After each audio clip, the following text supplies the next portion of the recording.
শিক্ষার্থীর প্রকৃত মানুষ হয়ে ওঠার পেছনে মা বাবার চেয়ে একজন শিক্ষকের ভূমিকা কোনো অংশে কম নয়।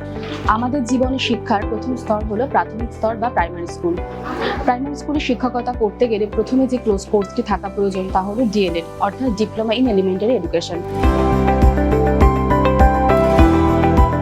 ডিএলএড হলো একটি শিক্ষা প্রাতিষ্ঠানিক কোর্স, যেখানে একজন শিক্ষার্থী শিক্ষক বা শিক্ষিকা হবার পর কিভাবে ছাত্রছাত্রীদের পড়াবে বা তাদের সাথে কিভাবে আচার-আচরণ করবে সেই বিষয়ে শেখানো হয়।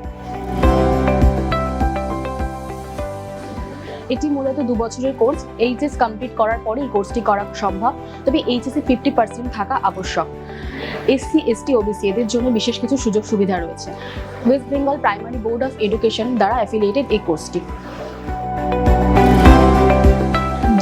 শুধুমাত্র রাজ্যে নয়, কেন্দ্রের প্রাইমারি অর্থাৎ 1 থেকে 4, আপার প্রাইমারি 5 to 8 ক্লাসে শিক্ষকতা করা সম্ভব। এছাড়াও আর্মি স্কুল, মিশন স্কুল এবং নবোদয় স্কুলে শিক্ষকতা করা সম্ভব।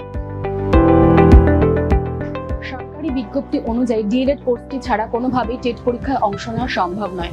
তাই শিক্ষকতা যাদের স্বপ্ন, তারা এই কোর্সটি করে খুব তাড়াতাড়ি নিজের স্বপ্নকে এক ধাপ এগিয়ে নিয়ে যাও।